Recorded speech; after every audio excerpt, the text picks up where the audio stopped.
Firman Tuhan, firman Tuhan, firman Tuhan, firman Tuhan, Kau berarti bagi. Katakan firman Tuhan yang adalah Allah sendiri menjadi Tuhan kita.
Ini kami anak-anak-Mu ya Tuhan.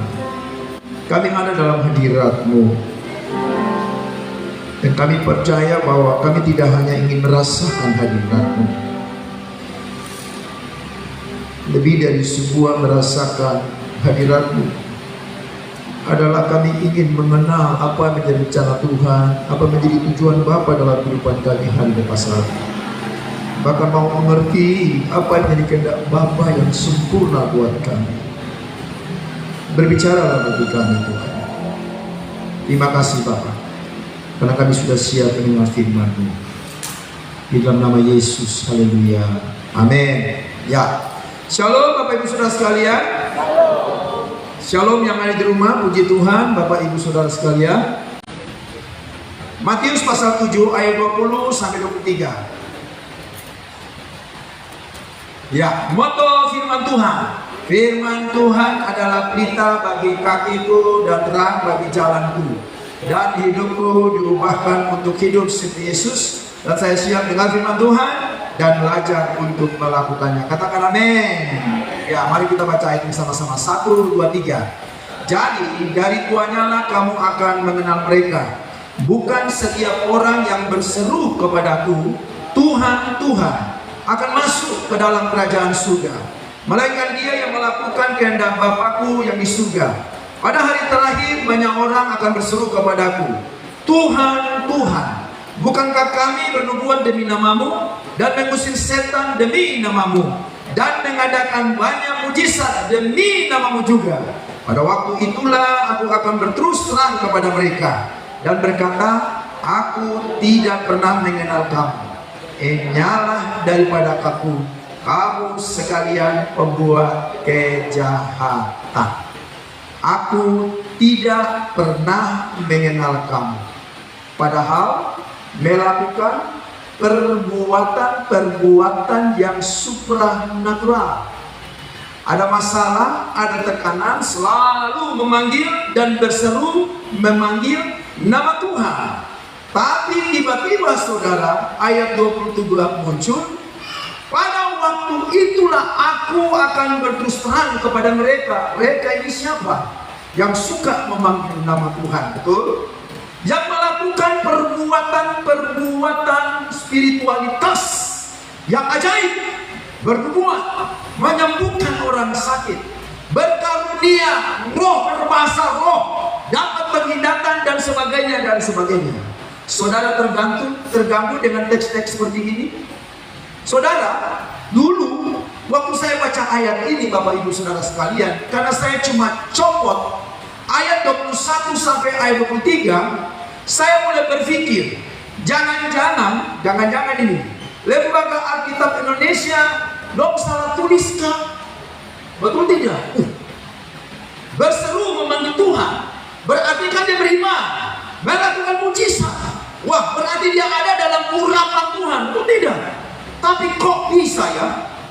Tuhan tidak mengenal orang yang melakukan. Saudara bisa bayangkan? Pernah bingung? Lalu mencoba saudara untuk, kalau begitu sudah, jangan jadi orang Kristen yang terlalu rohani, jangan jadi orang Kristen yang terlalu serius, biasa saja. Kan gitu toh? Kenapa? Karena nanti kalau Tuhan Yesus datang pada kali yang kedua atau yang ketiga kali, haleluya. Dengar ini, dia bilang, aku tidak mengenal kamu. Nah, hari ini Bapak Ibu Saudara, firman Tuhan yang saya sampaikan bagi kita sekalian, yaitu tentang mendeteksi spiritualitas kita. Mari sama-sama bilang sama saya, mendeteksi spiritualitas kita, mengukur spiritualitas kita. Sampai sejauh manakah spiritualitas atau kerohanian yang saat ini saudara kita sedang alami? Apakah spiritualitas ini sudah cukup saudara untuk membawa saya ketika kita masuk di penghujung zaman, lalu tiba-tiba spiritualitas yang kita sedang bangun ini kita merasa cukup untuk membawa kita masuk surga, atau kita ditolak? Kalau begitu timbul pertanyaan, maksudnya apa Bapak Pendeta? Sehingga kita harus bisa mengukur spiritualitas, mendeteksi spiritualitas kita. Saya suka pakai kata mendeteksi. Mari bilang mendeteksi. Ya, mendeteksi itu artinya sebuah tindakan proses untuk melihat, melakukan sesuatu dengan caranya yang tersendiri atau cara yang tertentu yang orang lain mungkin punya standar, tapi dia tidak lihat standar yang lain. Ada sudut pandang yang diabaikan. Dan kadang-kadang kita harus akui, banyak orang Kristen mereka punya standar kerohanian yang berbeda-beda. Mereka bilang, yang penting saya percaya Tuhan, yang penting saya sudah berdoa, yang penting saya berbuat baik, dan sebagainya. Itu jadi ukuran saudara. Dan kita pikir itu menjadi jaminan kalau Tuhan Yesus sekali lagi dia datang, kita tidak ditolak. Apakah seperti itu? Mari kita akan deteksi masing-masing. Coba lihat Matius 7 ayat 23 dulu. Pada waktu itulah aku akan berterus terang kepada mereka dan berkata, aku tidak pernah mengenal kamu. Nyala, keluarlah, pergilah, jangan ketemu aku lagi. Kamu sekalian pembuat kejahatan. Nah, sebelum saya lanjut saudara, bagaimana kita mendeteksi spiritualitas kita supaya kita tidak stres, kita tetap jaga api, tetap menyala untuk giat aktif di dalam pelayanan kita, justru kita semakin sungguh-sungguh. Maka Bapak Ibu Saudara, supaya kita tidak stres dan bingung dengan teks-teks yang kita baru baca, saya izinkan Bapak Ibu Saudara untuk melihat latar belakang dari ayat ini. Latar belakang dari ayat ini, konteks dekatnya. Ayat sebelum 20 ternyata ada ayat berapa? Ada ayat berapa Bapak Ibu Saudara sekalian? Ada ayat 19. Ya, ada ayat berapa lagi? Nah, kalau saudara lihat ada 2 paragraf di situ, ternyata latar belakangnya saudara dengan ini. Ada latar belakang yang terjadi pada waktu itu, khususnya buat orang-orang Farisi. Dan ada orang-orang yang lain saudara yang mengaku sebagai nabi dan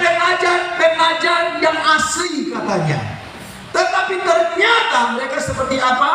Serigala yang buas. Lalu Alkitab bilang begini, untuk mendeteksi mereka, untuk mengetahui mereka bahwa mereka ini adalah nabi-nabi palsu, pengajar-pengajar sesat, ternyata mereka juga disertai dengan tanda-tanda yang heran.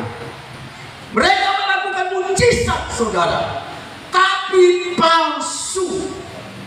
Nah, ternyata Bapak Ibu Saudara, setelah dideteksi latar belakang, lalu kita ada di latar depan aplikasinya. Nah, ternyata mereka yang berseru Tuhan, Tuhan, yang beriman kepada Jehovah Elohim pada waktu itu, ternyata mereka juga melakukan mujizat-mujizat. Tapi sangat disayangkan, Alkitab mereka bilang apa? Mereka adalah nabi-nabi palsu. Mereka adalah pengajar-pengajar palsu. Spiritualitas kerohanian mereka kuat, tapi palsu. Jadi ayat 20 sampai 23 tadi telah menjelaskan bahwa teks ini pertama ditujukan kepada nabi-nabi palsu.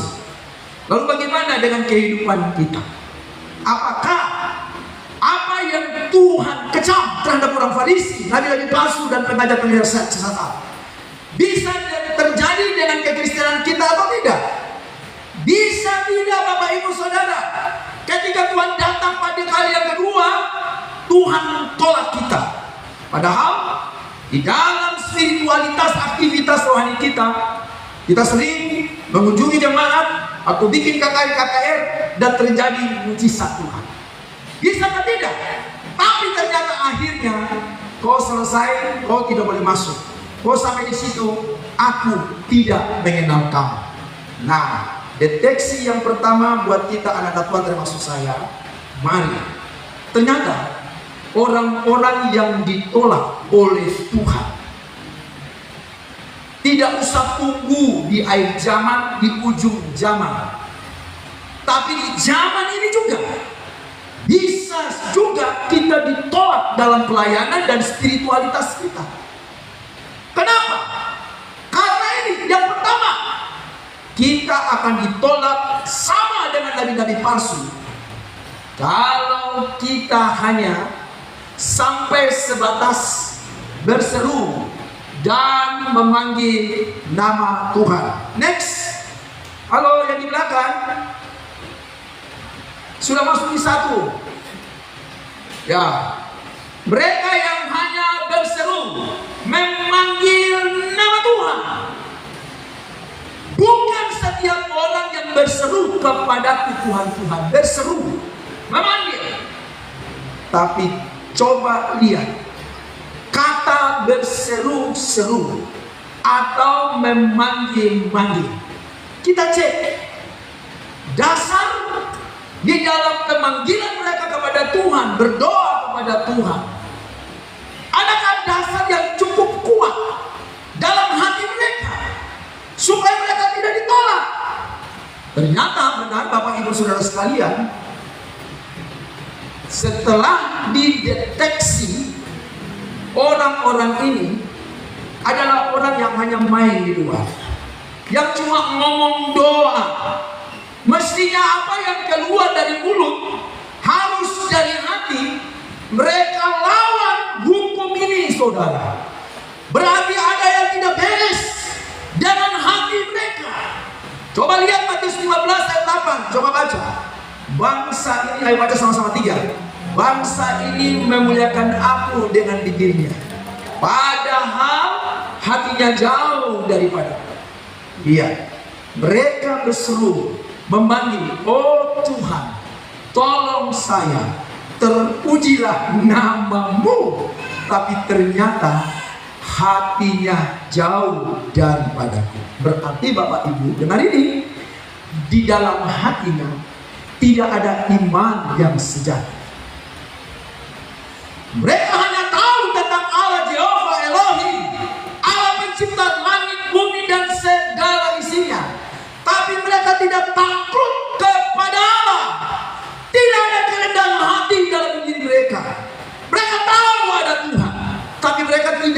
punya pengenalan secara pribadi tentang Tuhan. Mereka terus ada di dalam pengalaman spiritualitas, beribadah, melayani saudara. Tapi mereka tidak takut kepada Allah yang punya firman. Coba lihat ayat 9. Percuma mereka beribadah kepada Tuhan, sebab ajaran yang mereka ajarkan ialah apa saudara? Perintah manusia. Nah, Alkitab bilang perintah manusia ini berhubungan saudara dengan hukum Taurat yang ada pada waktu itu yang begitu ketat. Harus bikin ini, harus bikin itu, jangan ini, jangan itu, saudara-saudara. Contohnya seperti 10 hukum.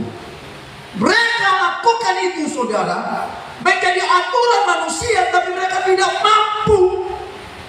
Tidak ada yang salah dengan 10 hukum Taurat. Saya sudah pernah bilang kok, secara umum yang dikenal dalam hukum Tuhan dalam Perjanjian Lama, khususnya dalam kitab Musa yang kita kenal dengan hukum apa? 10 hukum Musa.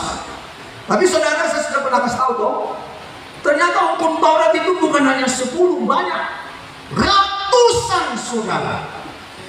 Ada hukum-hukum yang mereka tidak ngerti, mereka masih tetapkan menjadi kebiasaan, dan itu mengikat bangsa Yahudi pada waktu itu menjadi budaya saudara. Dan saudara tahu, sekalipun itu menjadi kebiasaan, mereka junjung tinggi saudara, tapi mereka tidak lakukan. Dalam Matius 23 Tuhan pernah kecam mereka lagi. Celaka kamu hai orang-orang Farisi dan ahli-ahli Taurat. Kamu seperti apa? Kamu seperti kuburan yang dikabur putih, tapi hatimu penuh dengan tulang belulang.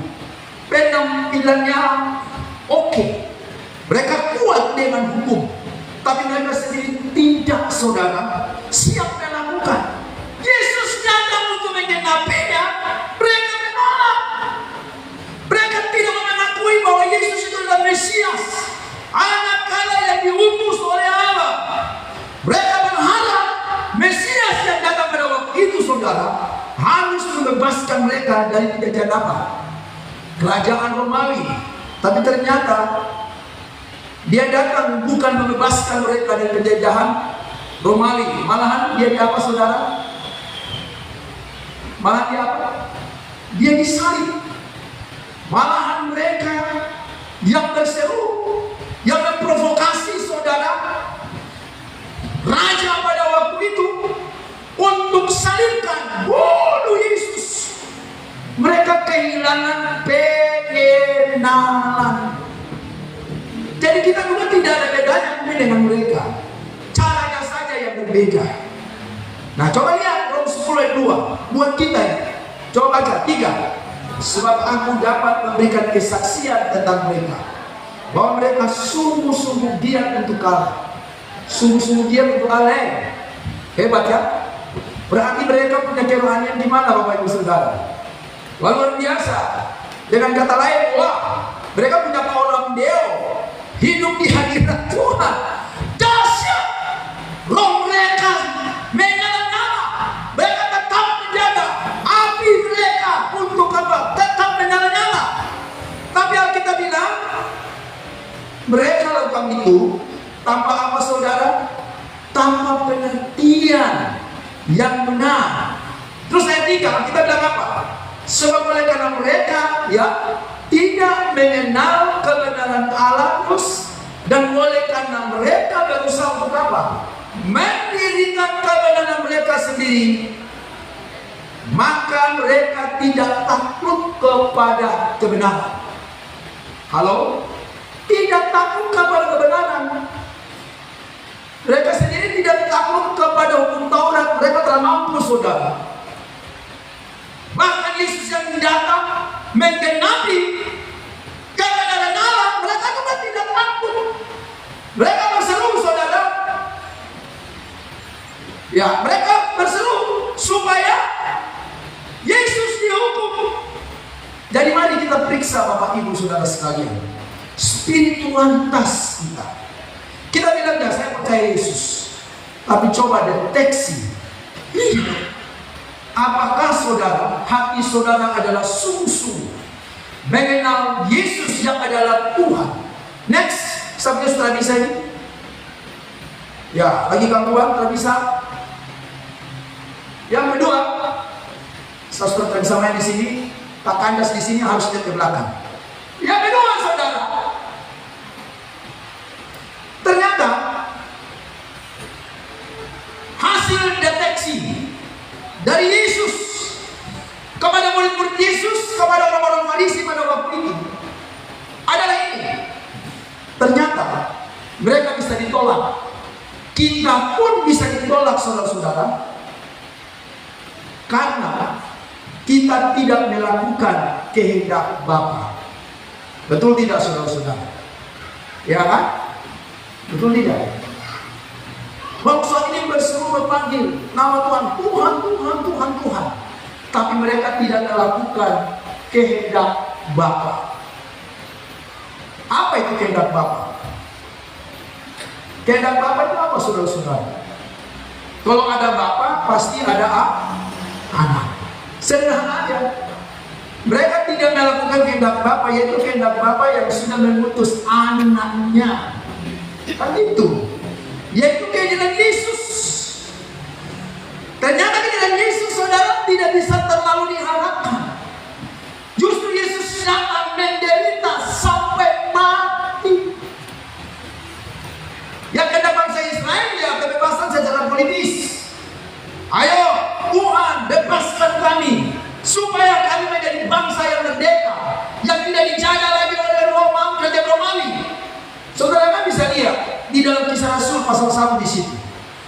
Ya, ayat pertama masih ada murid yang bilang begini, Tuhan, kapankah Engkau memulihkan bangsa kami? Minta pemulihan, minta kemerdekaan dari penjajahan kerajaan Romawi pada waktu itu. Mereka tidak siap hidup seperti Yesus. Kehendak Bapa ada di dalam diri Yesus, dan kita harus pelajari itu, saudara-saudara sekalian. Nah, kita bisa lihat contoh di dalam Lukas 24 ayat 42. Doa Yesus. Ayo coba lihat doa Yesus. Ya Bapakku, jika Engkau mau ambil cawan ini daripadaku, tetapi bukanlah kehendakku, melainkan apa? Ya, Yesus sebagai manusia, dia tidak mampu, saudara, menjalani kehendak Bapa. Ini tak gampang. Ini berhubungan, saudara, dengan harga yang mahal, yaitu dihukum, bukannya disalibkan, tapi harus mati, saudara. Bangsa Israel, saudara, ingin supaya kehendak mereka yang berdiri. Mereka ingin, saudara, supaya kehendak bangsa mereka, kerajaan mereka dibangun kembali. Itu yang mereka mau, saudara-saudara. Mereka tidak siap diproses. Mereka tidak ingin menderita. Kalau mereka menderita, kalau mereka ada dalam penjajahan, berkali-kali kalau kita baca dalam perjanjian lama sampai perjanjian baru, Alkitab kan sudah menceritakan sebenarnya mereka bisa hidup dengan bahagia. Amin. Kalau mereka menjadi apa? Bangsa yang taat. Tapi ternyata mereka tidak menjadi bangsa yang taat.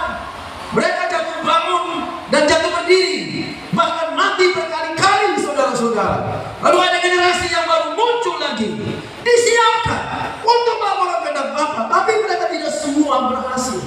Kalau Anda bisa dihitung dengan jari tangan dan jari kaki, saudara-saudara, tidak banyak, saudara, orang-orang yang bisa menyerahkan diri kepada Tuhan, yang siap melakukan kehendak Bapa.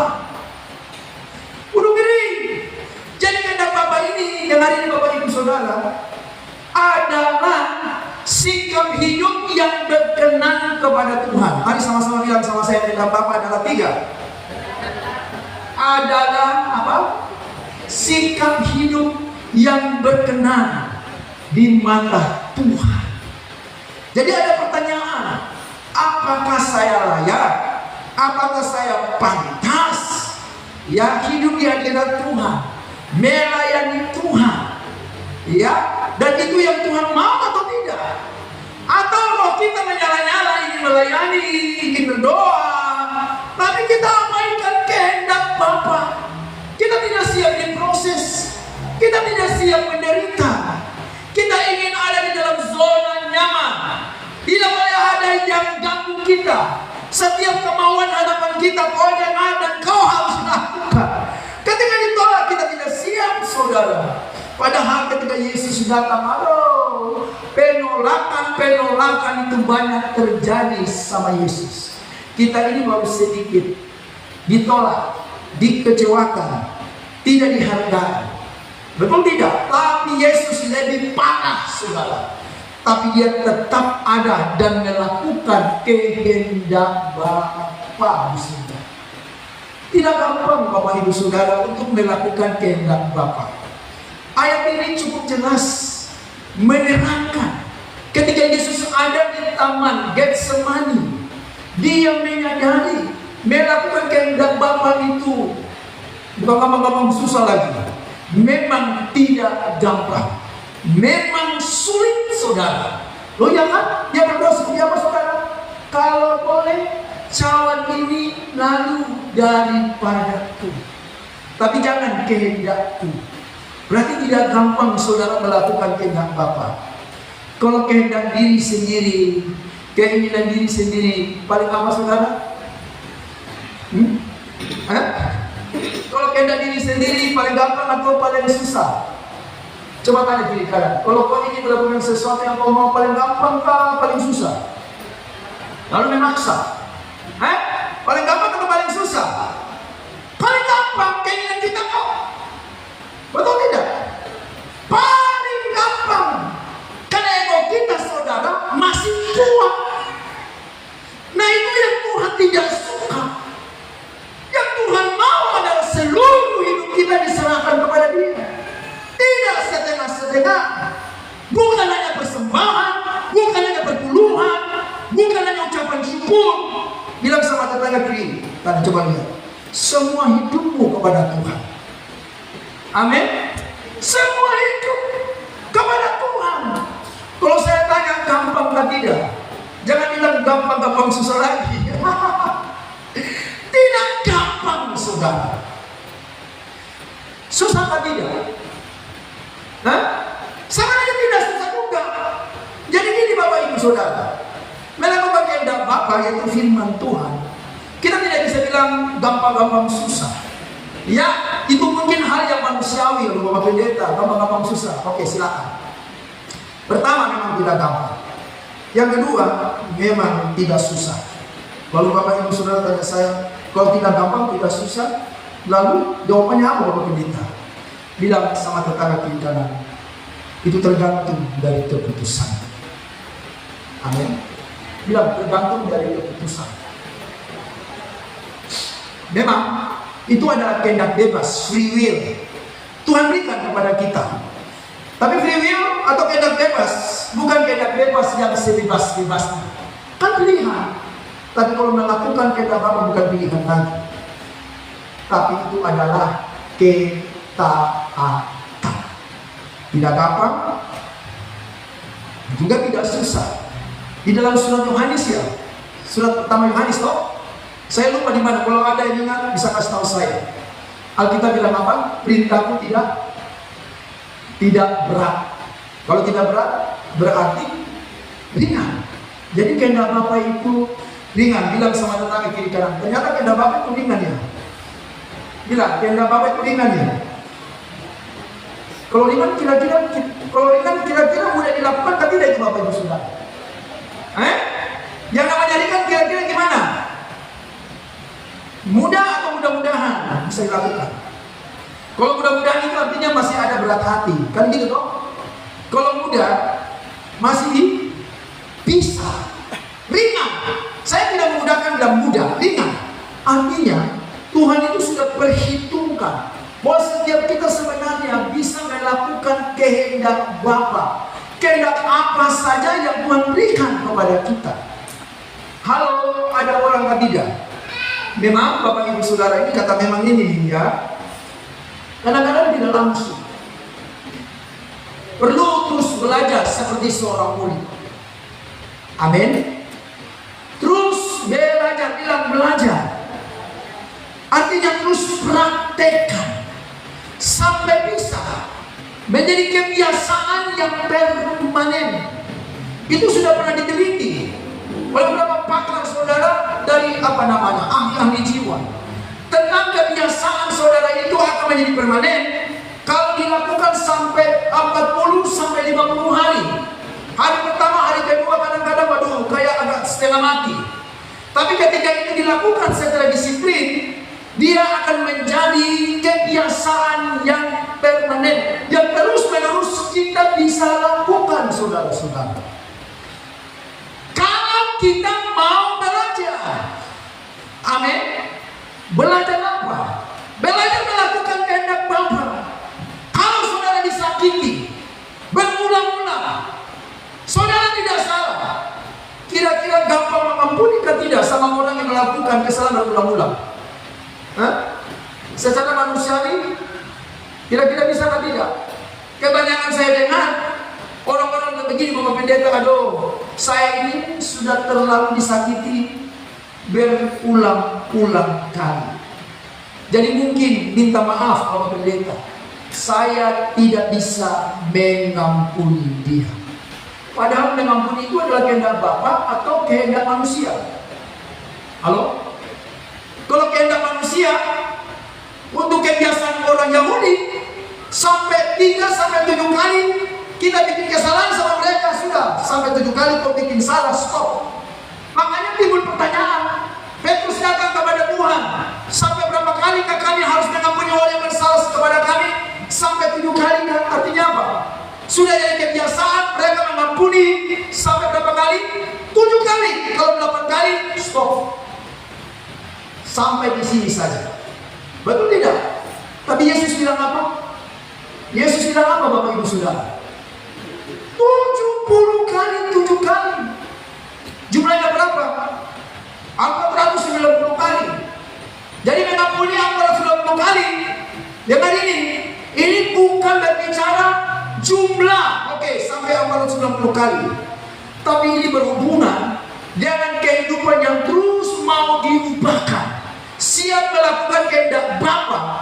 Sekalipun seringkali kita ditipu, sekalipun seringkali kita dikecewakan, sekalipun seringkali kita tidak dihargai, tapi kita terus mengampuni.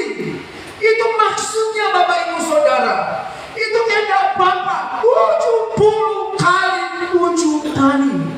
Jadi ini berhubungan dengan kualitas sikap pengampunan yang kita bisa berikan kepada orang lain.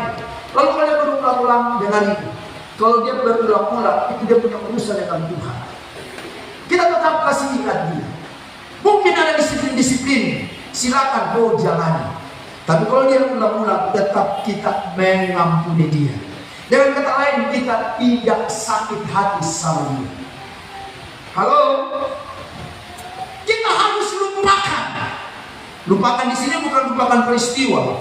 Seseorang disakiti, nggak punya pengalaman, trauma yang menyakitkan, pernah dilecehkan, bisa dilupakan ke tidak? Bisa dilupakan ke tidak? Peristiwa seperti begitu? Tidak bisa. Yang dilupakan apa? Yang dilupakan apa, saudara-saudara? Yang dilupakan adalah perbuatan yang dia sudah lakukan kepada kita, kita ampuni. Peristiwanya dulu, tapi kita tetap mengampuni. Itu kehendak Bapa. Kehendak Bapa tuh orang Israel, ayo, hukum Taurat ini saya datang untuk menggenapinya. Kamu itu tidak ada yang sanggup melakukan. Kamu hanya sampaikan, beritakan, ayo lakukan hukum ini, tapi kamu sendiri tidak bisa lakukan. Lalu Tuhan kecam kepada ahli Taurat dan Farisi, kamu orang munafik. Ngeri, saudara-saudara. Waduh, karena tidak melakukan kehendak Bapa. Jadi sederhana, bukan gampang-gampang susah. Memang secara manusiawi kelihatannya sulit, tidak gampang. Tapi jangan lihat terus secara manusiawi. Kalau saudara lihat secara manusiawi, kita kan masih manusia. Artinya kan kalau lakukan itu kan masih batas-batas manusiawi, Pak. Tapi kalau begitu terus, Nanti itu terlalu macam-macam saudara-saudara. Betul tidak? Akhirnya saudara sakit hati, menganggap nanti persoalan selesai dengan sendirinya. Tidak bisa begitu, persoalan bisa selesai dengan sendirinya. Saya pernah tanya, kenapa kamu tidak mengampuni orang itu? Ya sudah Pak, saya ini sudah terlalu disakiti. Nanti juga dia datang bicara sama saya. Nanti masalahnya selesai dengan sendiri. Masa masalah selesai dengan sendiri karena dia sudah datang bicara sama saudara? Memang dia bicara datang sama saudara, tapi hatinya? Ayo, hatinya gimana? Masih tercemar.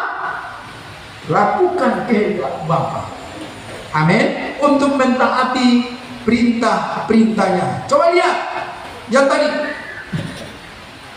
Hati setuju? Ya. Ya Bapa, jika engkau mau ambil cawan ini daripadaku, tapi bukanlah kehendakku, melainkan kehendakmu lah yang terjadi. Jadi sekali lagi lihat ayat ini, Tuhan tidak begini. Ya Bapa, ambillah cawan ini daripadaku, karena cawan ini susah-susah gampang. Aduh, berat sekali. Ada kata-kata seperti itu? Tidak ada ya? Dia bilang apa? Tapi biarlah kehendakmu yang terjadi. Karena ini perintah, saya akan taat sampai mati. Amin, saudara-saudara. Amin. Ini namanya melakukan kehendak Bapa. Yang terakhir, deteksi yang ketiga. Ayo. Yang ketiga, sampai sudah main. Yang ketiga, saudara-saudara, saya sudah singgung tadi. Ternyata orang-orang ini akan ditolak. Wah, mereka ini adalah orang-orang yang hebat. Tapi akhirnya Tuhan bilang, aku tidak mengenal kamu, karena kamu punya pengenalan yang tidak baik sama aku. Ya toh? Bagaimana mau kenal kalau orang itu tidak mengenal lebih dulu dengan baik? Ya toh? Lalu ada dalam pelayanan, KKR luar biasa. Mujizat terjadi. Kan begitu, saudara-saudara. Jadi bukan hanya kita yang pakai melakukan mujizat Tuhan, kita juga yang sering suka kejar mujizat Tuhan. Sama saja kita bergaya sama orang yang melakukan mujizat. Bukankah kami bernubuat demi namamu, dan mengusir setan demi namamu, dan mengadakan banyak mujizat demi namamu? Ternyata, dengar ini Bapak Ibu Saudara, orang-orang yang ditolak oleh Tuhan bukan hanya para nabi palsu dan pengajar-pengajar sesat. Kekristenan kita pun bisa ditolak dan dianggap palsu, saudara. Kalau kita hanya mengajar apa? Mengajar apa, saudara? Karisma. Saya suka dengan lagu Jaga Hati Tetap Menyala. Jaga hati tetap menyala. Ayo semangat. Yang tahu, ayo serius. Minta hadirat Tuhan. Minta urapan Tuhan turun atas kita. Salahkah tidak Bapak Ibu Saudara? Salahkah tidak kalau saudara lihat ada pendeta di YouTube? Kan sekarang kalau kita mau cari pendeta-pendeta yang suka mendoakan kita sembuh kan gampang kok. Di Facebook ada hambanya, luar biasa. Di YouTube melakukan mujizat Tuhan. Tapi harus dipertanyakan ini. Jangan-jangan mereka hanya mengejar karisma, tapi ternyata saudara, mereka tidak membangun karakter yang benar. Bayangkan sampai Tuhan bilang, aku tidak mengenal kamu, kamu sekalian membuat kejahatan. Kejahatan apa, saudara-saudara?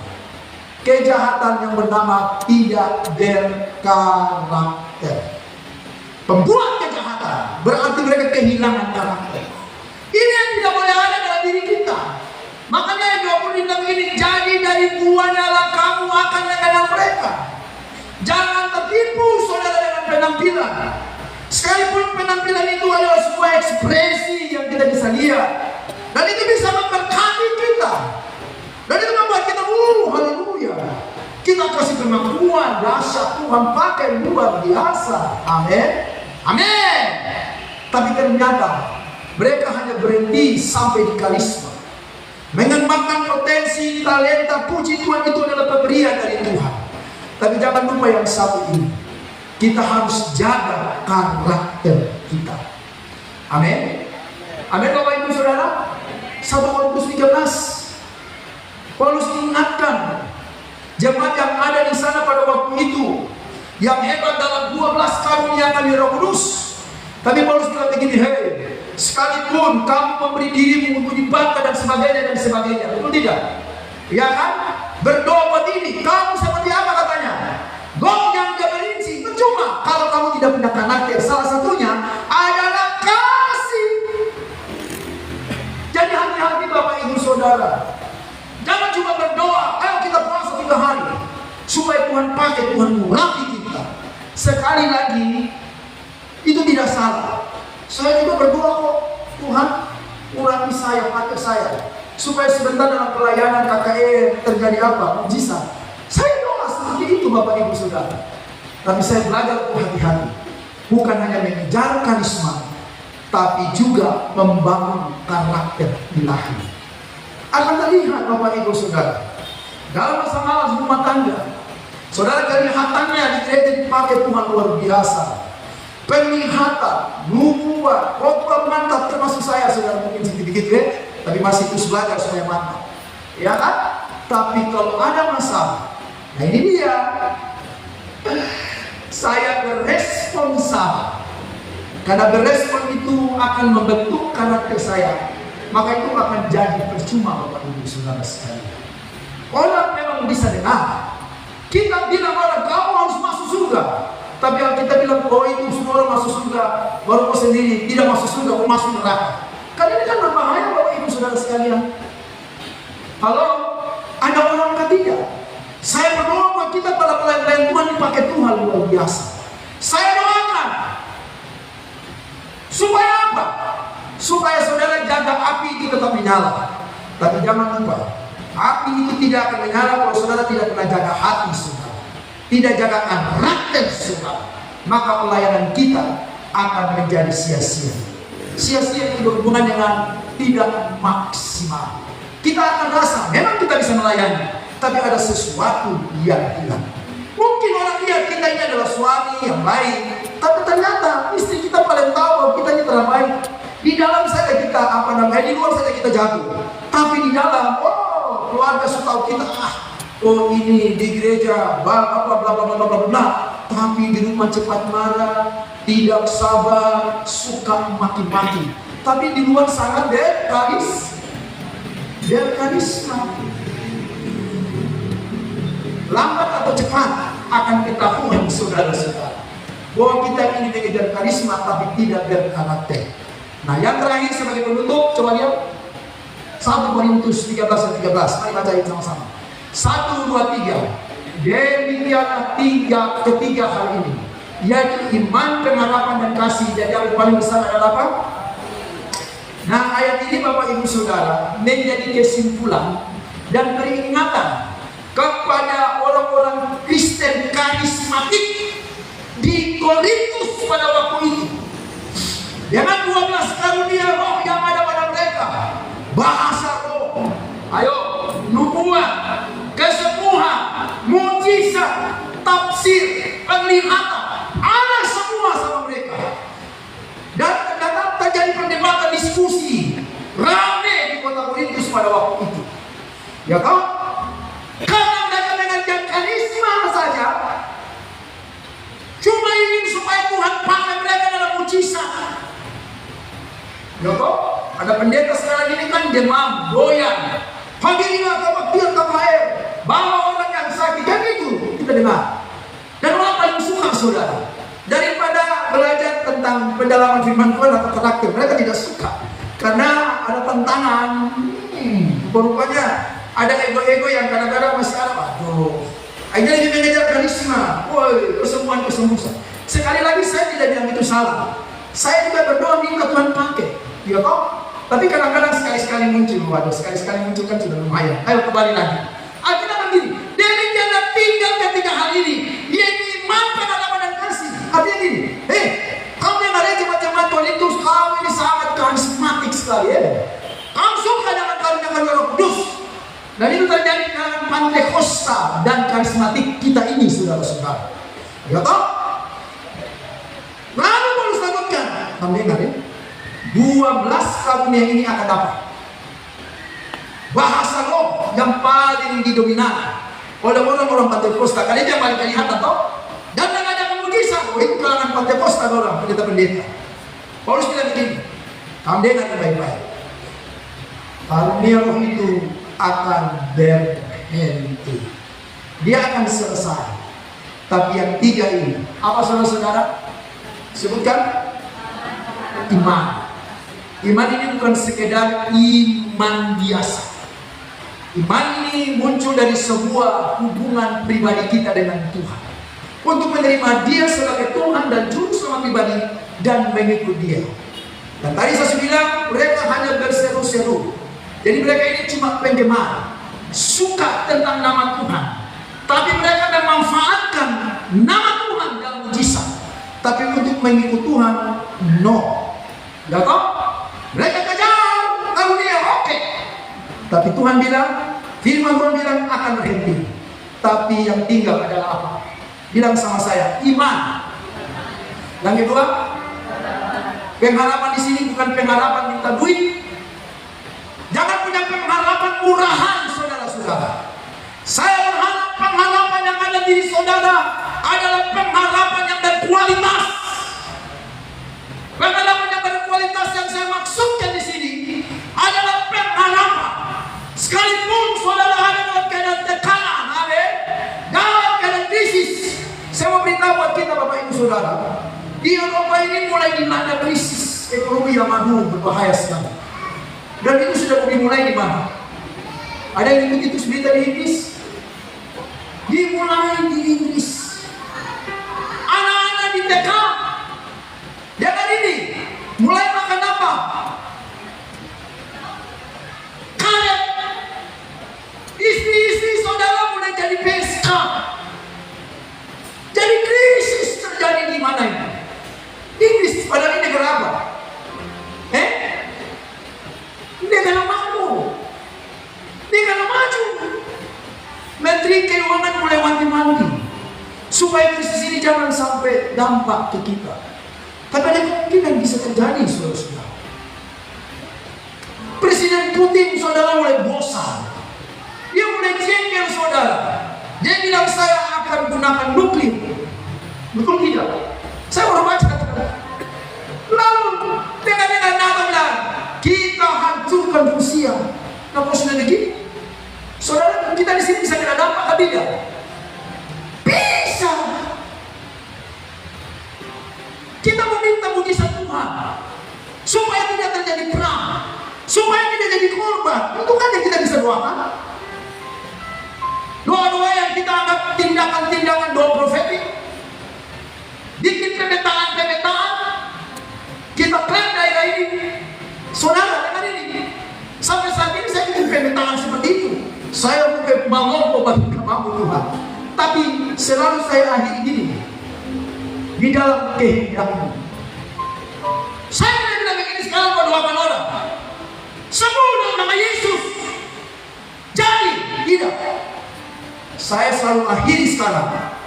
Terjadi kesembuhan dalam kehendakmu. Terjadi kesembuhan di dalam kedaulatan. Amin. Artinya saya tidak mengejar karisma. Karisma itu Tuhan yang punya. Tapi lebih kepada orang itu tempat itu, supaya mereka mengenal Tuhan. Tempat itu diubahkan. Mungkin bisa saja ada penyakit yang datang sama mereka. Mungkin mereka tidak sembuh secara fisik, tapi hidup mereka diubahkan Bapak Ibu Saudara. Amin. Saudara punya penyakit mungkin sampai saat ini saudara bawa, udah berdoa, ikut di YouTube, ikut di Facebook secara langsung, pendeta top doakan. Adik saya yang tumor saudara, dia sampai ke Makassar, kau mau kemana? Wah, saya mau kesana sekalian, ikut kakaknya hamba Tuhan ini. Dia pulang, saya tanya, kau bagaimana? Ah, tetap saja yang lain, ada yang sembuh, ada yang tidak. Halo? Kalau tidak sembuh, saudara butuh kesembuhan karakter. Amin. Kalau saudara masih lihat terus, lambung, jantung, birunya sungguh heran, saya percaya. Tapi kalau itu tidak terjadi, saudara butuh kesembuhan karakter. Halo, ada orang yang tidak? Ini tidak main-main, saudara. Jangan. Tuhan tidak ingin dimanfaatkan, tapi Tuhan ingin kita percaya kepada Dia. Bilang sama tetangga kita, Tuhan tidak ingin dimanfaatkan. Makanya jangan menggunakan nama Tuhan dengan sembarangan. Halo, ada tidak? Tapi kita iman. Kita tetap berharap bahwa kehidupan apa saja yang terjadi dengan saya bukan ditentukan oleh fenomena. Fenomena itu menyenangkan, membuat ada pengakuan bahwa terjadi hal dan sebagainya. Tapi kadang-kadang itu jadi tipuan. Tapi karakter yang penting. Saudara menjadi orang yang sabar dalam segala hal. Saudara menjadi orang yang lemah lembut. Saudara menjadi orang yang rendah hati. Amin. Saudara menjadi orang yang panjang sabar, yang bisa menguasai. Aduh, itu yang Tuhan tahu dalam hati saya. Saya ngomong itu tadi karena beberapa minggu yang lalu saya sempat doakan orang, saya bilang begini, dalam nama Yesus dalam mimpi sembuh, saya stop. Baru saya tiba-tiba lupa, dalam kehendakmu dan dalam kedaulatanmu Tuhan, supaya saya tidak memaksa. Karisma itu harus terjadi sekalipun itu ada, tapi karakter Tuhan turun atas orang itu, supaya kalau dia sembuh, puji Tuhan. Kalau tidak sembuh, puji Tuhan. Kalau sembuh, syukur. Tidak sembuh, syukur saudara. Amin. Saya berharap saudara boleh hadapi ini, supaya doa kita tidak ditolak saudara, tapi kita tetap menjaga kehidupan yang betul-betul dengan pengenalan kita yang benar, bukan hanya berdoa, meminta dan sebagainya, tapi kita tidak punya pengenalan yang baik dan benar. Paulus di dalam suratnya dia bilang ini, yang ku kehendaki adalah mengenal Dia, pendetaannya, kuasa kebangkitannya, dan pendeta apa pertama? Mengenal Dia, kuasa kebangkitannya, dan pendetaannya. Yang saudara suka mengenal apa Dia? Untuk apa? Tuhan kau lakukan mujizat. Itu yang saudara kejar kok? Betul tidak? Betul tidak? Tapi Paulus bilang, no. Mengenal Dia secara pribadi, bahwa Dia Tuhan. Saya tidak percaya, tapi saya akan hidup Dia. Saya percaya akan kebangkitannya. Itu punya pengertian berhubungan dengan pengharapan dalam penderitaan, dan tetap kuat, tetap mantap untuk hidup seperti Yesus. Supaya Tuhan tidak bilang, oh kau siapa? Selama ini kau cuma kenal saya, memanfaatkan saya. Tidak. Nanti kalau kau susah, kau datang sama saya. Itu toh? Mengenal Tuhan nanti kalau sudah susah. Kalau tidak punya apa-apa, tidak berdaya, mulai datang sama Tuhan. Itu namanya memanfaatkan Tuhan. Terus kalau sudah sehat, tidak ada penderitaan, lupa Tuhan, kasih tinggal Tuhan. Itu adalah kejahatan. Nyalakan, aku tidak mengenal kamu, hai pembuat kejahatan. Saudara, hari-hari ini kita harus serius. Saudara harus semakin dekat sama Tuhan. Mulai selesaikan hubunganmu di dalam keluarga antara suami istri, anak-anak. Kalau ada hal yang salah, jangan sembunyikan. Jangan merasa beruntung dan senang karena tidak tahu usaha. Cepat atau lama, kau tutup sekarang, tapi satu saat Tuhan buka dan Tuhan bongkar. Kalau Tuhan bongkar, kau tidak mengaku, kau tipu terus. Oke. Kau pikir karena kau sudah melayani dan mengenal Tuhan. Orang tua pendeta, om tete pendeta, tapi kau tidak melakukan dengan Bapa. Imanmu perlu dipertanyakan. Maka Tuhan akan bilang begini, kau siapa? Satan namanya. Kau pergi. Kau protes. Bukankah saya dulu yang suka melayani, berdoa, jalan-jalan dan sebagainya? Aku tidak kenal kamu. Kenapa Tuhan tidak kenal kita? Karena kita sendiri tidak punya pengenalan yang benar kepada Tuhan. Kita hanya meminta, kita hanya memanfaatkan Tuhan. dan tidak pernah mengikuti dia melakukan kehendak-Nya. No. Who is you? Siapa kau? Nah sekarang Tuhan lihat kehidupan kita dan tidak ada yang tersembunyi.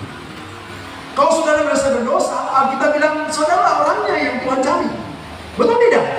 Nah kalau Tuhan cari, Tuhan kenal saudara.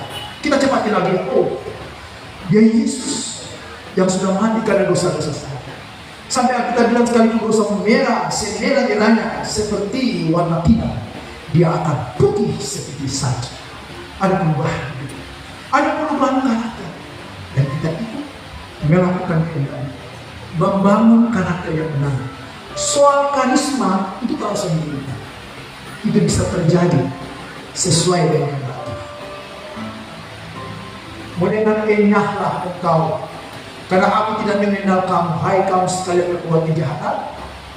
Atau salah mendengar hari ini firman Tuhan bilang begini, hai anak-anakku, kemari, engkau adalah anakku, engkau adalah anakku, masuklah, makan. Dan kita masuk dalam perjamuan kawin anak doa. Tidak ditolak oleh Tuhan, tapi diterima. Doa saya, Tuhan tidak bilang enyah kita. Doa saya buat kita semua, anakku, mari masuklah ke pesta perjamuan kawin anak domba Allah.